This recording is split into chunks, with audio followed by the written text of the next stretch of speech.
अस्सलाम वालेकुम। आज का जो मेरा टॉपिक है हार्ड्यूलम। ये हार्ड्यूलम जो है आईलिड की डिजीज़ है। तो इसमें मेबोमाइन ग्लैंड और gland of Zeis and gland of Moll involve होते हैं। ये हमारा लोअर आईलिड में भी हो सकता है और ये हमारा अपर आईलिड में भी हो सकता है।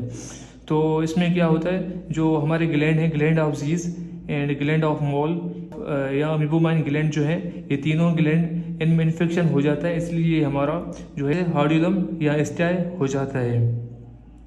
तो ये मेबोमाइन ग्लैंड या ग्लैंड ऑफ जीज और ग्लैंड ऑफ मॉल ये कहाँ पे होते हैं, तो मैंने पिछले लेक्चर में, आईलिड के लेक्चर में, मैंने उनकी पोजीशन बताई थी कि कहाँ पे होते हैं। तो उसकी जो लिंक है मैं डिस्क्रिप्शन में दूंगा, आप वहीं से जाकर देख सकते हैं। तो सबसे पहले हम पढ़ेंगे हार्ड्यूलम। अब देखते हैं कि हार्ड्यूलम क्या है या स्टाई क्या है। तो it is an infectious nodule that develop in the eyelid.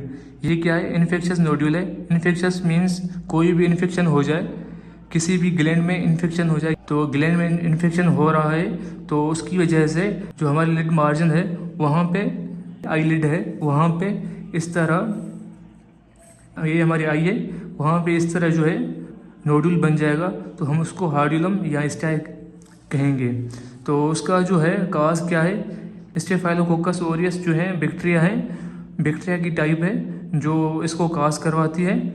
और ये जो है वो ये क्या करते हैं, पस प्रोड्यूस करते हैं। इसके दो टाइप होते हैं, हार्ड्यूलम एक्सट्रेनियम और हार्ड्यूलम इंट्रेनियम। जो हमारा हार्ड्यूलम एक्सट्रेनियम जो होता है वो, जैसे ये हमारी आईलिड है, ये हमारा आईलिड है, तो ये हमारा बाहर की तरफ होगा, ये बाहर की तरफ होगा, आईलिड के बाहर की तरफ होगा जो हमें नज़र आएगा। तो ये हमारा interior part of the eyelid, ये आईलिड के बाहर की तरफ होगा और इसमें इन्वॉल्व होगा मॉल, ग्लैंड ऑफ मॉल और ग्लैंड ऑफ जीज इन्वॉल्व होंगे। इनमें ग्लैंड ऑफ मॉल और ग्लैंड ऑफ जीज में इन्फेक्शन हो जाएगा, जिसकी वजह से हार्ड्यूलम एक्सट्रेनम हो जाएगी। और दूसरे नंबर पे आता है हार्ड्यूलम इंटरनियम।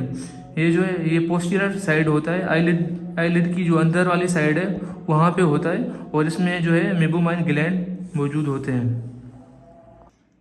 हाँ, तो हम इसमें हार्ड्यूलम एक्सटर्नम जो उसका टाइप है उसकी बात करेंगे।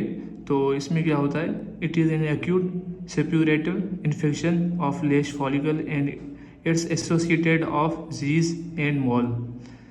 तो इट इज़ इन एक्यूट। अब एक्यूट क्या है? वो इन्फेक्शन होता है जो थोड़े टाइम के लिए होता है, मतलब 5-6 दिन के लिए होता है, तो हम उसको एक्यूट इन्फ्लेमेशन कहेंगे।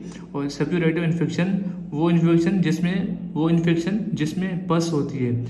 तो इसमें लिखा हुआ है ये वो इन्फेक्शन है जो लिड मार्जिन पे होता है, जिसमें gland of Zeis and gland of Moll involve होते हैं।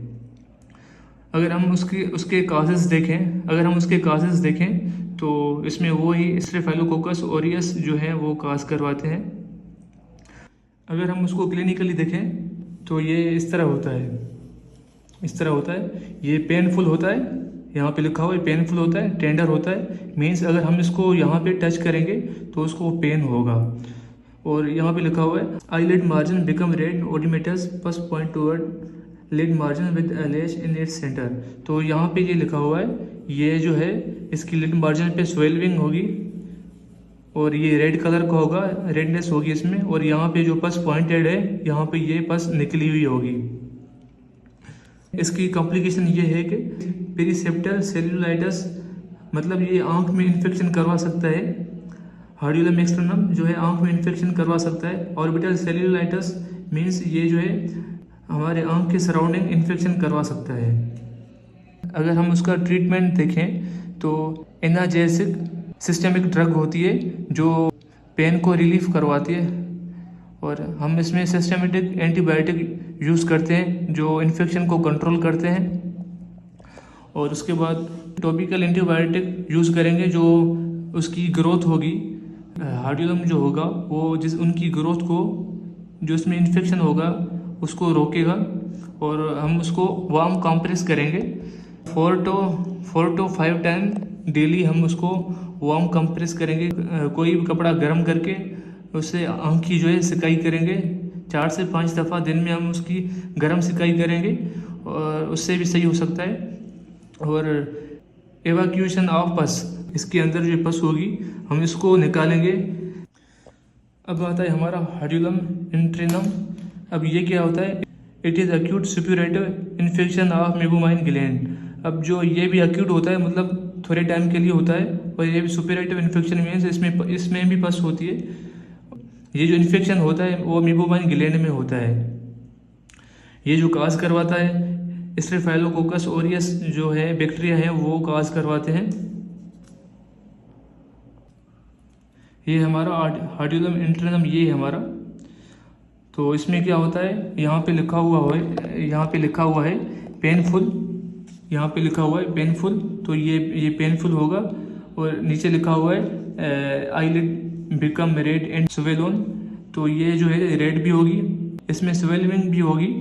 और नीचे लिखा हुआ है टेंडरनेस, तो अगर हम इसको हाथ लगाएंगे तो उससे भी दर्द होगा। फिर नीचे लिखा हुआ है with pressure on the lid pus can come out of the duct of meibomian gland. इसमें मेबोमाइन ग्लैंड में इन्फेक्शन होता है। अगर हम इसको जो है यहाँ पे टच करेंगे, इसको दबाएंगे, प्रेस करेंगे, तो यहाँ पे इस जगह पे लिड मार्जिन पे पस नज़र आएगी, जो मेबोमाइन ग्लैंड की डक्ट जो होती है उनमें से निकलती है। फिर लिखा हुआ है इवर्शन ऑफ आईलिड। अगर हम आईलिड जो है उसको इवर्ट करेंगे, इस तरह इवर्ट करेंगे, तो येलो पस हमें नज़र आएगी।